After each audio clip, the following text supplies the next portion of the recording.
Pastor Mike Abuahime. The family and relations described the incident at Kofa or Bai Market, Kano City, as utterly condemnable. He prayed that God would give the family the fortitude to bear the irreparable loss. He also commended the law enforcement agents for apprehending the prime suspects behind the killing, as well as the Kano State government, which summoned a meeting of Christian and Islamic leaders, widower of the deceased, and security agencies as soon as the sad event occurred. President Buhari assured that justice would be done in the matter and urged the people not to take the law into their hands. He equally charged those who may want to use the development to fan the embers of religious and ethnic hatred to remember that two wrongs never make a right, and that when law and order breaks down, those who become victims are never distinguished on the basis of religion or ethnicity. The president urged Nigerians to respect each other's faith so that they can live together in peace. And in the same vein, the Inspector General of Police, Solomon Arase, has confirmed that the Kano State Police Command has succeeded in arresting two key suspects in connection with the murder of Mrs. Bridget Bahime in the state. A statement from the First Public Relations Officer ACP Olabisi Kolawole says those arrested included Dauda Ahmed and Subeiru Abubakar. It says the IGP condemns the incident. He emphasizing the sanctity of human lives and assures the family of the deceased of speedy justice. The statement further calls for calm and directed the Kano State Commissioner of Police to sustain the community's engagement actions which he initiated with all strategic security stakeholders and community leaders in the state with a view to dousing the tension being generated by the condemnable incident. Religious and community leaders in Kano State have resolved to work together towards sustaining peaceful coexistence. This was at the end of an emergency consultative meeting convened by Governor Abdullahi Umar Ganduje of the Kano State Government House. Abdullahi Mustafa tells us about it. Kano has continued to become a home to many Nigerians. This atmosphere of tranquility was, however, distorted last Thursday following a misunderstanding between two traders. This led to lynching to death of a 74-year-old Bridget Abahime for allegedly making a blasphemous statement against Prophet Muhammad. The mob action was condemned by the government, Emirate Council and people of Kano State.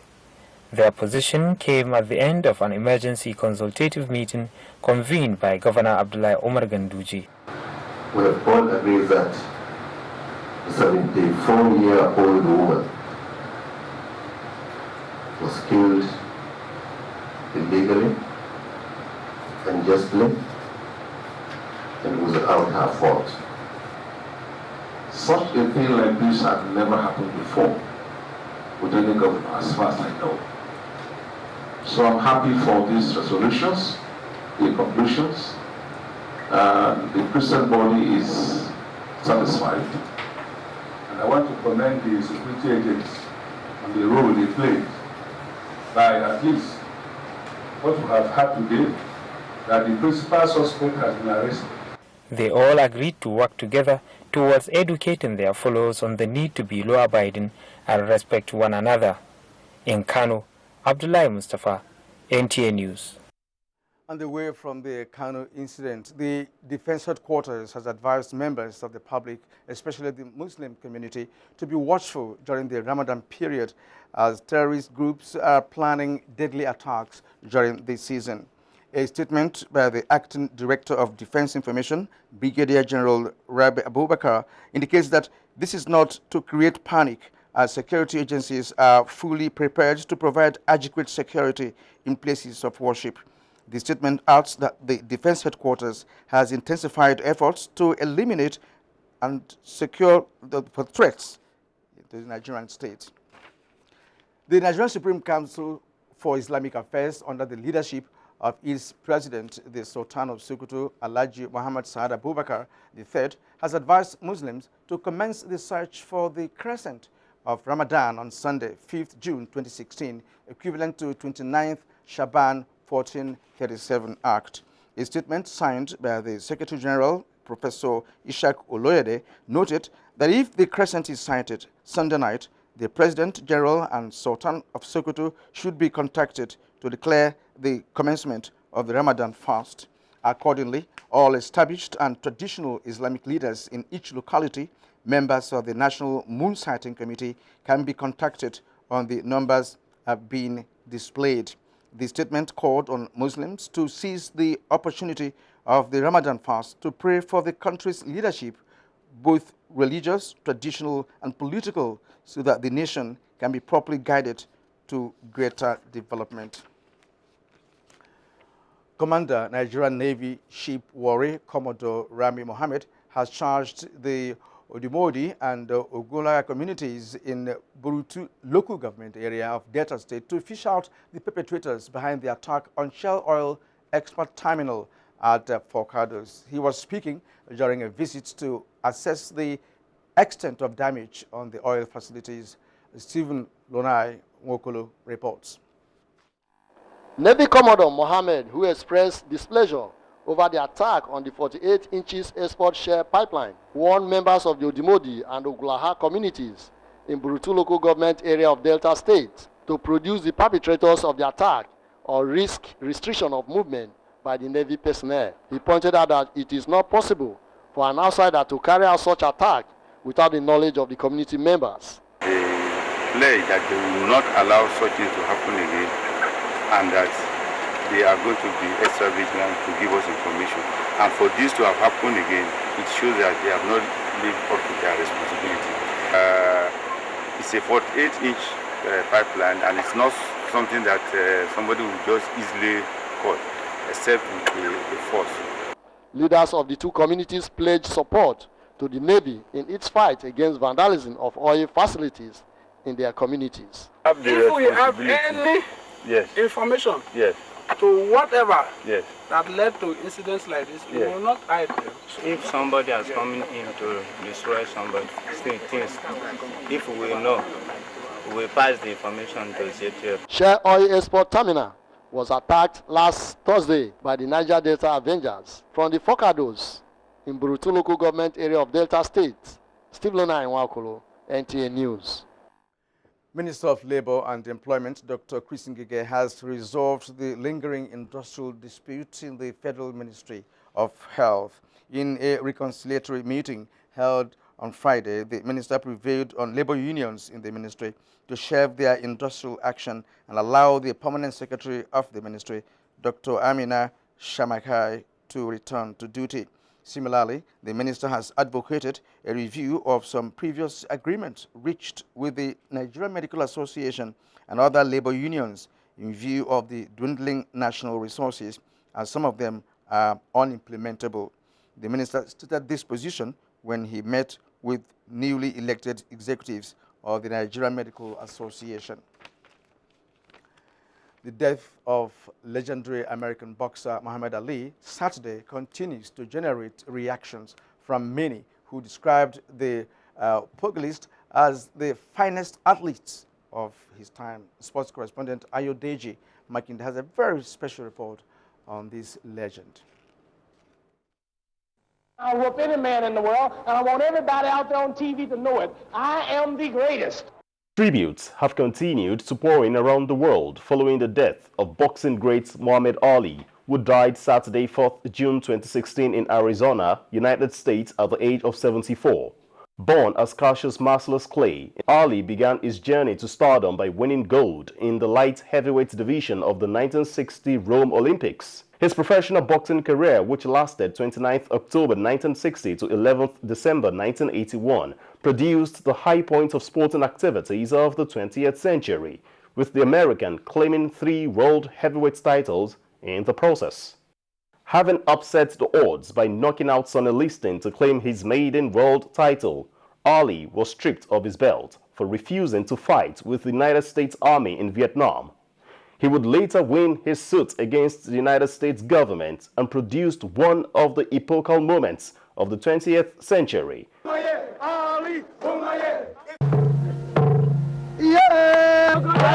A showdown in Zaire with big punching George Foreman, tagged Rumble in the Jungle on 30th October 1974. He's won the title back at 32. He just beat himself out. He was so tired, he was swaying and just fall on the ropes. I said, man, this is the wrong place to get tired. This victory earned Ali the world's linear titles, which he had lost 7 years earlier. Often regarded as the greatest and the most popular sportsman of the 20th century, Ali hung his gloves in 1981 at the age of 39, following a loss to Trevor Berbick in his 61st professional fight. The People's Champion won 56 of his fights and has hitherto remained the epitome of boxing world, despite being diagnosed with Parkinson's disease since 1982. He has passed that torch to us. While there can only be one, Muhammad Ali. Champion in the ring, a hero beyond the ring. The world celebrates the death of the most glorious boxer to ever lace up a pair of gloves, as he was knocked out at the age of 74 after losing his fights to respiratory issues. And so, the final bell rang for the greatest, who loves to say, "I fly like a butterfly and sting like a bee." In Abuja, Ayodeji, Makinde, NTA News. Well, sting like a bee indeed, the epitome of the boxing world. I like that. That's the man Ali. And now more for him. Head of the Sports Desk Lagos Network Center, Harry Efium, also had an exclusive interview with veteran sports journalist, boxing commentator, and author Chuka Moma on the passing away of legendary boxer Muhammad Ali.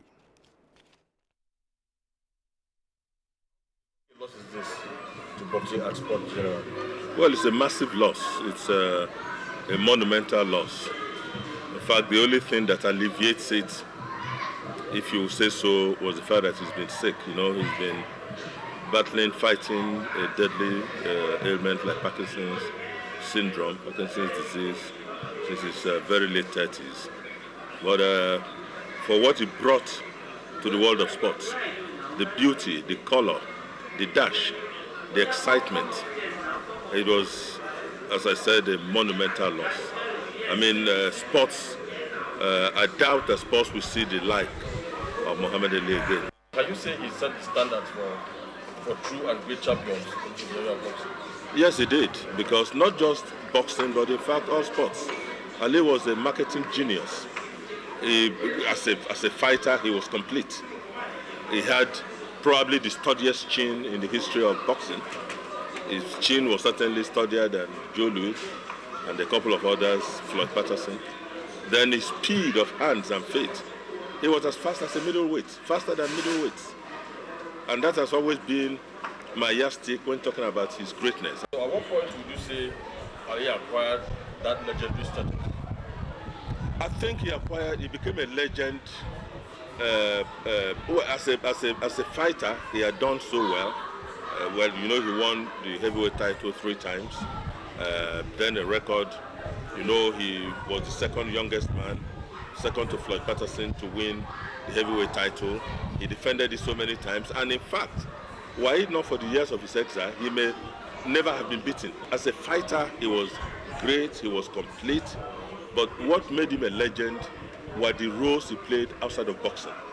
See, to become a legend, you've got to identify with a cause even bigger than you. He was great for Nigeria. His role in the civil rights movement, when he said, "No Viet Cong ever called me nigger," when he refused to go to Vietnam as a religious conscientious objector, and they took away his title, they took away his fortune. At the stage, he was earning his living just speaking, just talking. He was going to college campuses and making speeches. They told him he was going to jail. He said yes, he would go to jail. It was at that point that he became a citizen of the world, an icon, as it were. Ali was the biggest salesman that boxing ever had. He was a marketing genius. At the time I met him, showed him the manuscript of my books and everything. It was his idea that we should take pictures for the book. He said to me, you know, you need to market these books. It was his idea. And So he was right up there. He was boxing's super salesman. And I think he was probably the most charismatic sportsman or woman in the history of this planet. Thank you, Henry, there with that interview.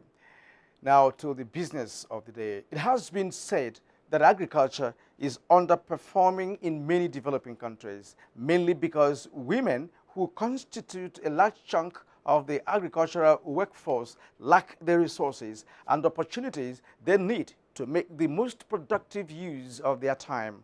Research has shown that gender issues are mentioned in most national and regional agricultural and food security policy plans, but are relegated to issues related to women only. With the pronouncement of 1.6 billion naira intervention fund for women empowerment by President Muhammadu Buhari recently, how does the country streamline women in agriculture in line with the economics, diversification, and thrust of government? Join us after the break. If you hear a bomb explosion or gunshots of an active shooter, that might be a terror attack. At such times, always remember 3 action words: run, hide, report. Don't try to run towards the terror scene to save the situation, because there might be a second bomb blast or another attack. Run far away and take cover. Make sure you are safe first. Yes, it is in our nature to sympathize over the hurt, but remember, only trained personnel can help in such situations. When in a secured environment, promptly call relevant authorities and help will come. For anonymous reporting, call 09630-3250-5 or 0813-2222-106. If you see something, say something. Nigeria, unite against terrorism. This message is brought to you by the Federal Ministry of Information and Culture.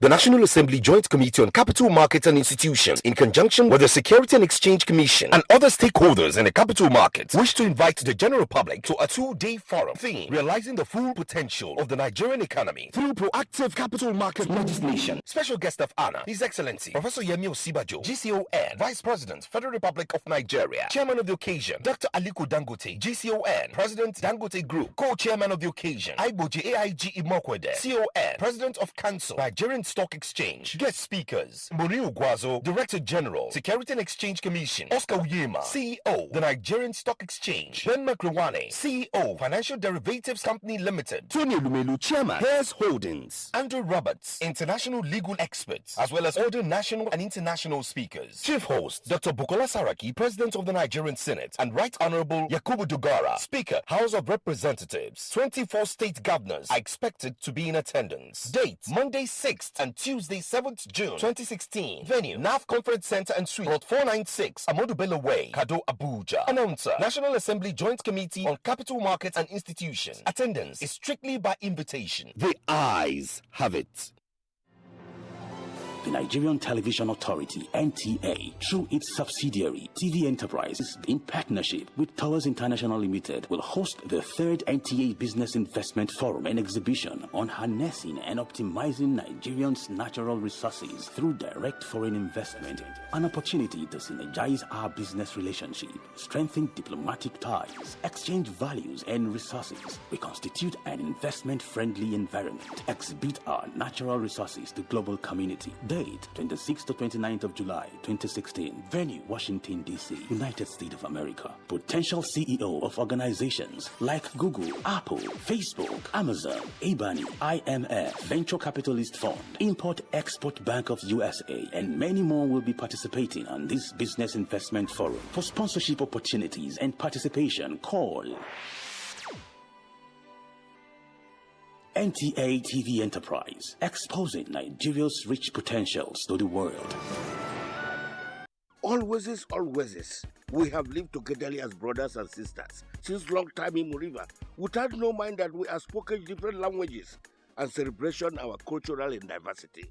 No bombing, no cultism, no kidnapping. Nowadays our children are trampoline to cultists. Today we are suspicion one another. All this notorious behavior have scattered all over Nigeria. When are you going to change? More. When are you going to stop? Terrorism are unwanted visitors. Kidnapping are criminal. Cultism are barbaric. Do not destroy this country, oh. Our country, Nigeria, are blessed, oh. Are you see what I'm saying? Support Nigerian police force in their civil war against terror, kidnapping and cultism. Report any bad move around you.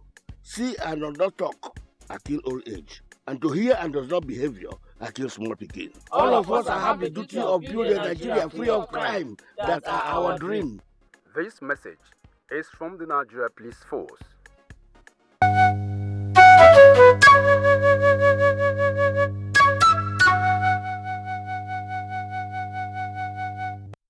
We are here to serve, and indeed, Nigerians will get the service they have longed for and which they rightly deserve.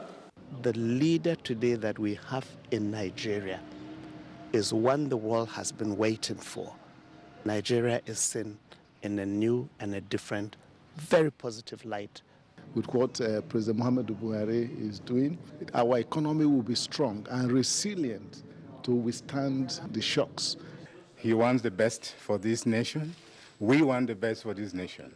Our aspirations should be to put this country first, and together we shall make progress. If we don't believe in our own country, nobody will believe in our own country. So we must make sure that we continue with the trajectory. We don't want to make a mistake of the past. This president has a singular opportunity to make that difference because the whole country is behind him. And by the grace of Almighty God and the sheer will and determination of the Nigerian people, we will come out stronger and more united than ever.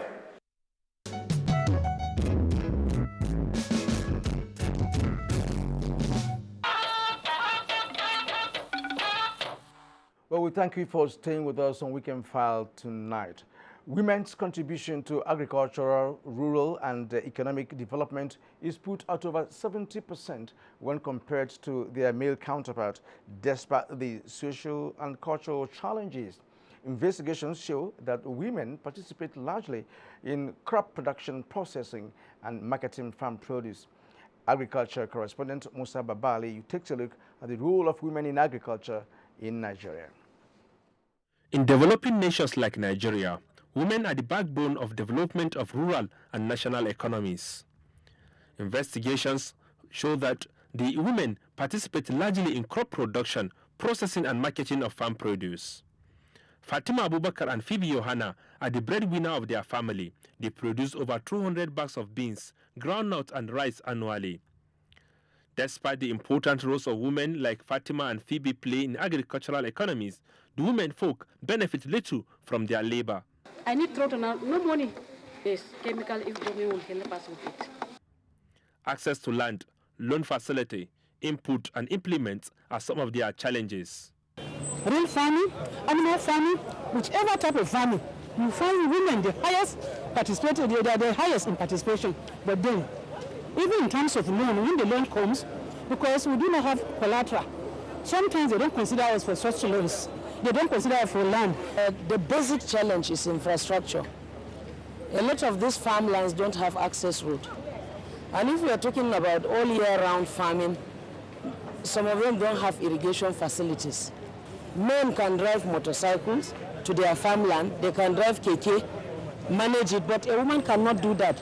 So it's limiting her productivity in terms of farming. I have approved to provide 1.6 billion naira in microfinance loans to women across the nation to assist in rehabilitating the economies of rural communities, particularly those impacted by insurgency.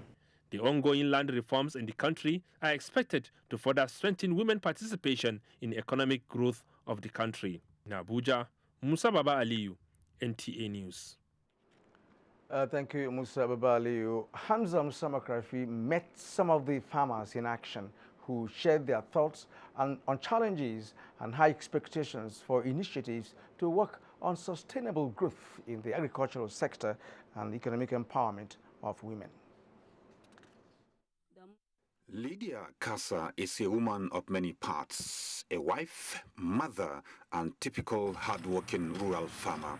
For her and scores around Nigeria, the age-long traditional setting of tilling the soil for agriculture is the main preoccupation to put food on the table and some for the markets. Collectively, the contribution of Nigeria's women in agriculture sector participants say is above 60% to the development of the value chain. Although there have been several initiatives in the past which aimed at boosting rural agriculture and addressing poverty, the women still feel the pains of constraints in the sector. See farm, we know if you buy fertilizer, put for farm. We know if you buy chemical. May Nigeria help us. We need government to help us make the farm to be more good. Participants agree sector-wide issues affect progress, but are optimistic about government and its partners getting it right with the shifts taken to help the farmers. It is no longer an activity. We need to move away from looking at agriculture as a tradition to an entrepreneurial kind of programs. And that way can only happen if the federal government engages with the private sector players, especially for them to serve as major off-takers in the way that our farmers will be properly rewarded. I think it should be the focus of this government. As discussions continue, how can the challenges of access to financing, inputs, information and training, as well as land be resolved towards maximizing the participation of women in Nigeria's agriculture? In Abuja, Hamza Musa Makarpi, NTA News. A lack of processing equipment, inability to access improved variety of crops, destruction of farm crops by cattle, as well as other security issues are among factors affecting women's involvement in agriculture in the southeast of Nigeria. Chinaye Nwoye tells us more. In the past, a greater percentage of women in some states in the southeast zone were involved in agriculture, especially in the farming as well as in the processing of gari and palm oil, which they sell in the markets for money and also for consumption in their homes. Like in Fadama, the farmers we are supporting, we are having a greater number of farmers that are women than the men. The cooperative that we've already done in line with vegetable exports, 80–90% of women are involved. The percentage of women in agriculture in recent times seems to have reduced drastically due to several challenges, which include lack of funds for the purchase of seedlings, fertilizers and pesticides, destruction of farm crops by herdsmen, lack of equipment and women's exposure to education and politics, among others.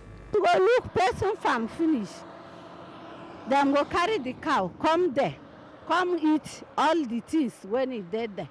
Other respondents advocated the provision of improved palm seedlings that can be assessed and provision of gari and palm oil processing equipment to boost food production. We want government to help us and give us money to the farmer.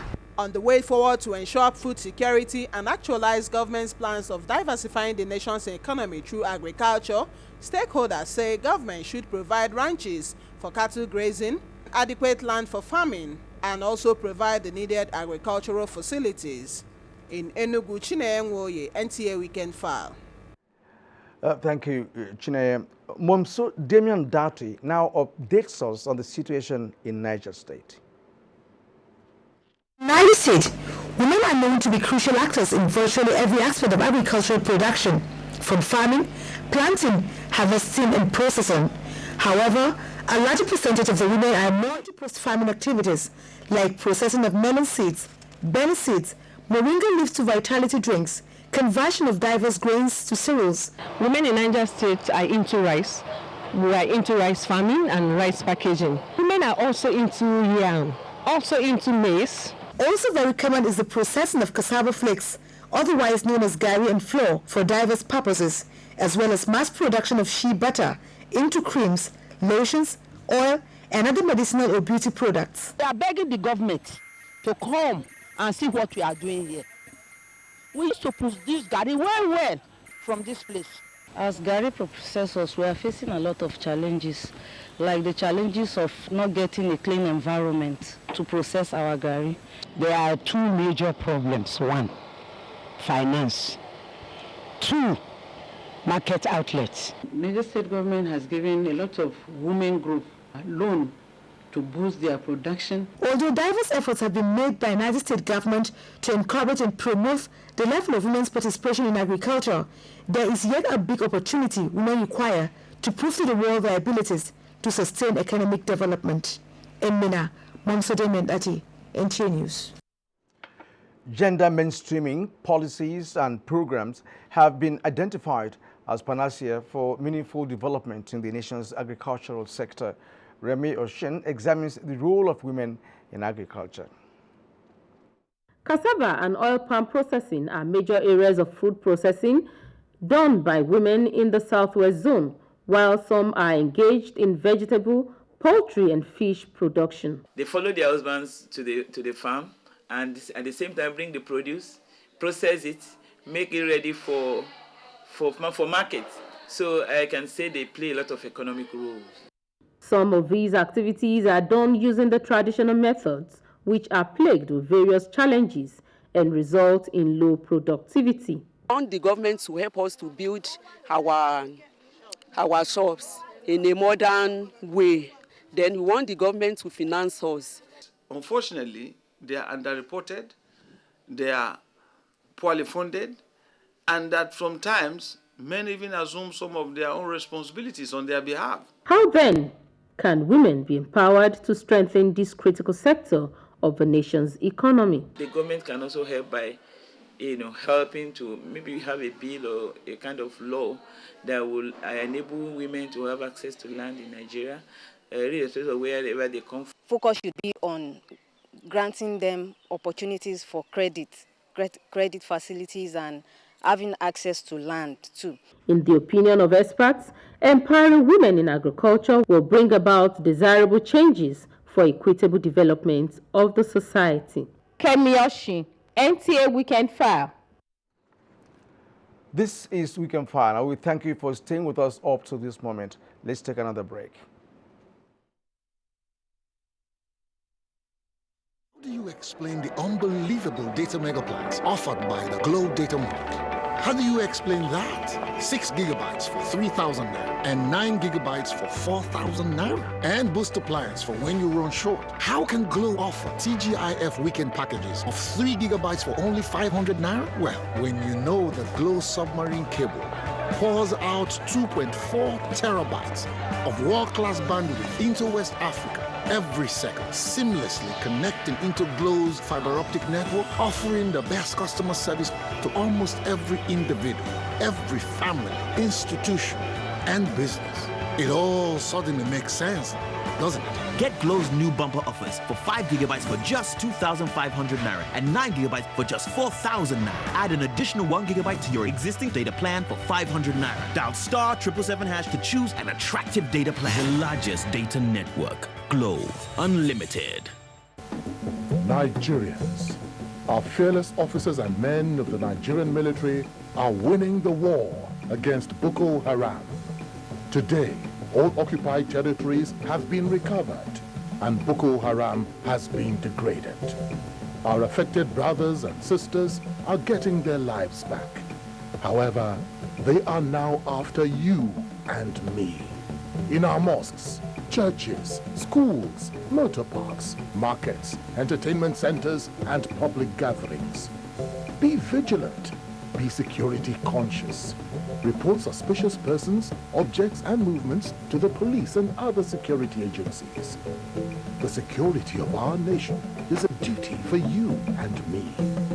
Nigeria unite against terrorism. This message is brought to you by the Federal Ministry of Information and Culture.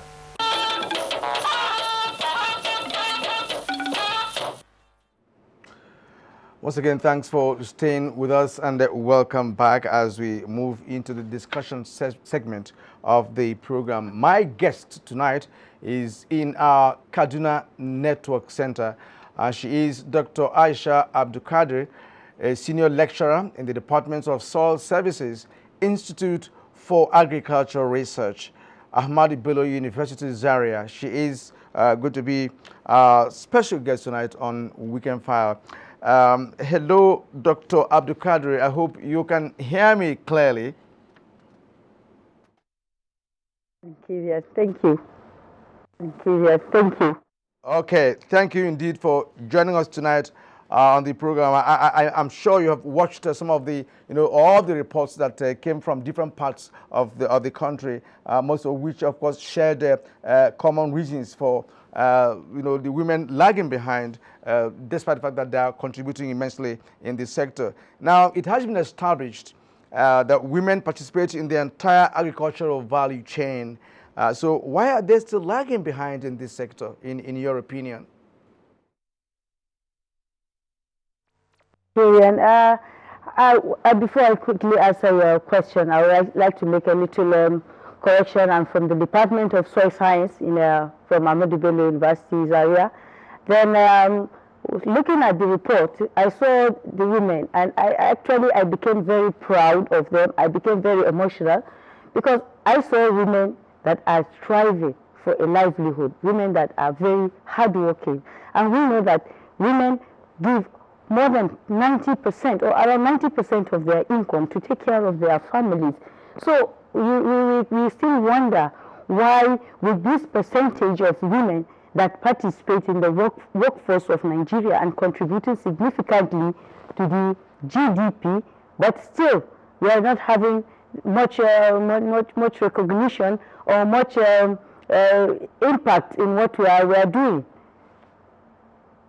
All right. Now, some have argued that what we have is women farmers and not women in agriculture. Is there any distinction, between the two? When we talk about agriculture, I think the first thing that comes to your mind, or agricultural production, you think about women in the farms. But actually, agriculture is wider than wider than that scope, because you have people in livestock rearing, into poultry keeping, in fisheries, and then taking part in several other agricultural activities. And you find that these women, as much as they contribute to the post-harvest or harvesting operations in the agricultural crop production, they are also very, very important in the processing of this produce, in processing agricultural produce. So you see them working with minimum inputs, with minimum implements that will help them to produce to their own to the maximum capacity. So I think these women that you have given the report have almost said all their constraints. The main constraint is capital. Actually, with capital, you find the woman, the agricultural woman, expanding, starting up, expanding in an agribusiness. And that is what will also make her become more empowered, will give her more self-confidence in what she is doing. And that will also make her produce to exploit her maximum potential in agricultural production. So you see these women actually going into the processing of the agricultural produce into the final byproducts or the finished produce, and that is a very good contribution to the agricultural value chain. But if they are not equipped with the modern equipments to help them to do what they are supposed to do, then they will still continue to lag behind, and the production is going to be with most of these indigenous ways, which are very laborious, and it will not improve the value of the finished products. And I know that with the value of the finished products being very good, that will even give more room to having access to markets, enhancing the market access, and even getting to the regional and other places. So I think that is the main constraint has been highlighted mostly by these farmers. I feel very proud sitting here for them, but they have mentioned it, and with the current dispensation of the federal government, President Muhammad Buhari has pledged that he is going to intervene seriously to the empowerment of these women in agriculture, and that is a good comment. It's very commendable to the government, and I also commend you, NTA, for going around these different states and agroecological, geopolitical zones to talk directly with these women and hear what is their constraints, what is their setbacks in their agricultural production activities. Yeah, thank you indeed, Dr. Abdulkadir, for that important submission. Now, you mentioned the issue of capital, lack of capital, and also we have lack of access to land, fertilizer, and all of that. And you also recall the fact that the president has actually promised some funds for women, for women empowerment. Now, in your opinion, how will these women have access to such funds? Because in 2012, there was a deliberate plan for this same purpose where the central bank and other commercial banks came together to say, okay, fine, because there's risk in loan facility, let's share the risk and ensure that the low-income farmers, especially the women, will get this loan. That never happened. Now, in this connection, and now that the new administration is laying emphasis on agriculture, what kind of design would you want to see to enable these women who are in the rural areas have access to such facilities? Thank you for that important point. I think all these women are in states where there are agricultural development projects, the ADPs, taking place. And then we have women in agriculture programs that are housed within these ADPs, state ADPs. So if we can make these state ADPs very functional in carrying out their work, at least they will be able to reach out to most of these women farmers, even at the grassroots or the local levels. Another medium is by these women forming groups. I know that at the moment there are very many women in agriculture, groups for women in agriculture. For example, I know in different geopolitical zones, there exist these adopted villages that are run under the National Agricultural, Economic Extension and Research Liaison Services that is operating directly with farmers, trying to give them trainings, trying to give them even input from those groups that they make within these adopted villages of these recognized national institutes. I think this funding or capital can reach directly to these farm groups. You can have a farm group of 30 to 50 farmers. You can have even a large group.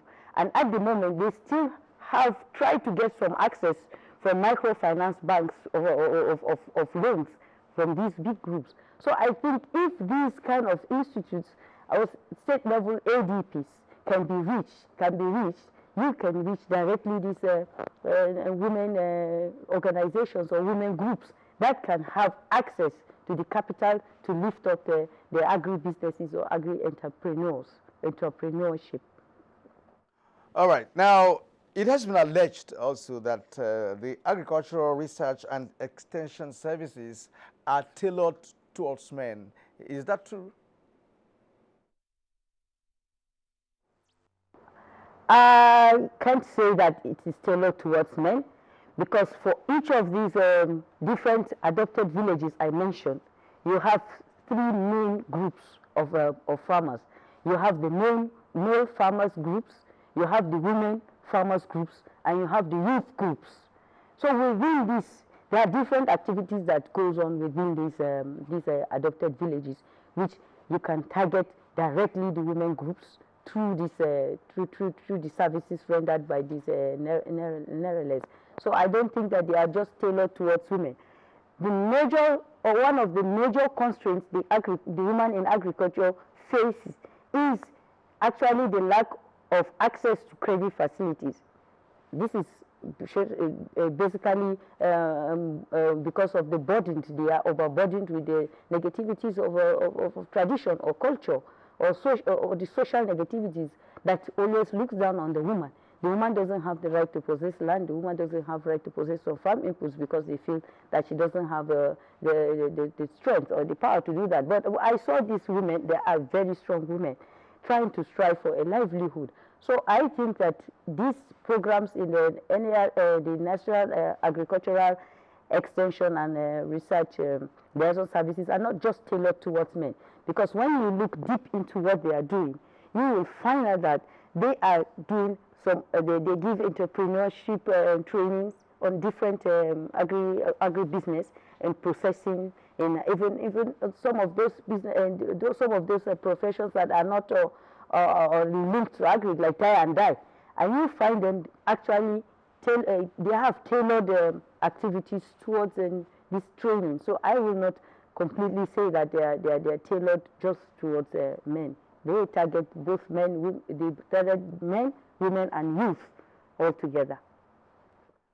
Okay, and there is this issue of some farmers, especially women, not actually identifying with the new high-yielding crop varieties, that have been improved upon for high, yielding, reasons, because they are not used to such crops. And again, there's this issue of a fertilizer. As a soil scientist, do we really have a problem with the fertilizer, applying fertilizer on our soil? Does it have any, consequence, in terms of damaging the soil? Thank you. I think I will first of all talk about the second point that you raised concerning the fertilizers. There are different groups, and if we talk about fertilizers and fertilizers, it's not really a very sensitive issue, but we have some people that in Nigeria that are going into organic farming, and they are completely opposed to the use of mineral fertilizers. But the truth of the matter is that most of our soils, especially soils in the northwestern part of Nigeria and some in the northeastern part of Nigeria, are really degraded. They are poor in their fertility status, and they need to be boosted. They need to be fertilized more with the mineral fertilizer to give a maximum productivity to ensure food security. So there is still the argument of whether the mineral fertilizer destroys the soil or not. But the truth of the matter is the mineral fertilizer is always good in increasing productivity. So certain areas that have problems, we call them problem soils, might not need certain types of fertilizer. That is going into more scientific of details, but in the general context, the agricultural farming business really requires the use of mineral fertilizers to increase productivity. And then talking about the improved varieties, I know from my institute we have a lot of improved varieties, and there are lots of extension work done to people to realize the full potential, to realize how to maximize or how to exploit the full potential of these improved varieties. For maize, for cowpea, we have all of them. But I think that the argument still has to do with palatability. Some prefer the indigenous or the local varieties of crops because they feel that the improved varieties are not palatable, but still that is not true, because you have 2 to 3 times more yield with the improved varieties than with the local varieties, and that will significantly improve the income level of a farmer or a household, and it can significantly affect his livelihood. So I think people need to know that these improved varieties exist, and they can try to see to exploit their full potential. All right. At this point, Dr. Abdulkadir, I'd like to thank you indeed for sharing your thoughts and wealth of knowledge in this area. You sounded like a farmer, and I'm sure you have one farm somewhere as a soil scientist. I want to thank you immensely for being part of Weekend File tonight. Thank you for being part of it. Welcome. Thank you too. I've been speaking with Dr. Aisha Abdulkadir, a senior lecturer in the Department of Soil Science, Institute for Agricultural Research, Ahmadu Bello University, Zaria. This is Weekend File, and we'll be right back for happenings in the world of sports very shortly. Before 2005, nothing celebrated African cinema. From 2005 to 2016 makes it exactly 12 years, we created the African Movie Academy Awards, the biggest and best awards for African cinema and people of African descent all over the world to celebrate the works that they have done in motion picture. We look forward to welcoming you to the 12th edition of the African Movie Academy Awards in Port Harcourt, Rivers State, Nigeria, known also as the Garden City, on the 11th of June.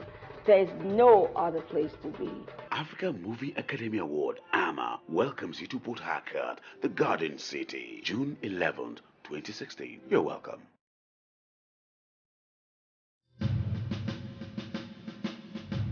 The production, distribution, and sale of counterfeit and fake drugs is a corrupt practice and a crime against humanity. This has informed several measures and strategies to combat fake drugs, including introduction of anti-counterfeiting cutting-edge technologies to detect fake drugs on the spot. These technologies are being deployed to all the states across the Federation, as well as the internally displaced people's camps. The President, Muhammadu Buhari, and his team are committed to this fight. The federal government of Nigeria, in line with its anti-corruption agenda and posture, will fight a total war against fake drugs and other unwholesome regulated products in order to ensure that Nigerians remain healthy and well. Lend your support and join NAFDAC to rid the country of fake drugs and unwholesome regulated products. NAFDAC, safeguarding the health of the nation.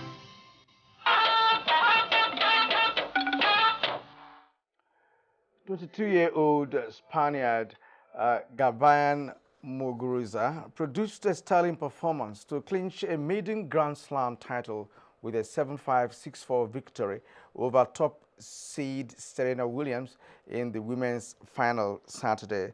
The fourth-seeded Muguruza upset the odds to become Spain's first female champion at Roland Garros since Rockstar Sanchez Vicario 1998, as Serena Williams continues her wait for 22nd Grand Slam title, which will take her joint level with the Steffi Graf's Open era record. And with that, we conclude our package for tonight. But before we go, let's take a look at the weather picture for Wednesday. And welcome to the weather forecast from the Nigerian Meteorological Agency. I am Elizabeth Akbama. On Sunday morning, most places in the coastal regions will experience scattered rains and isolated cases of thunderstorms. The inland cities of the south, the central areas, and some part of the northeastern axis will have some level of stability with partly cloudy to cloudy conditions. The other part of the northern cities have chances of some localized thunderstorms. As the day progresses into the evening hours, the inland cities of the south and some part of the central cities, especially the high-ground areas, will experience isolated cases of localized thunderstorms. The coast will be cloudy and the north will have partly cloudy conditions. And for the temperatures for the day, please do stand by.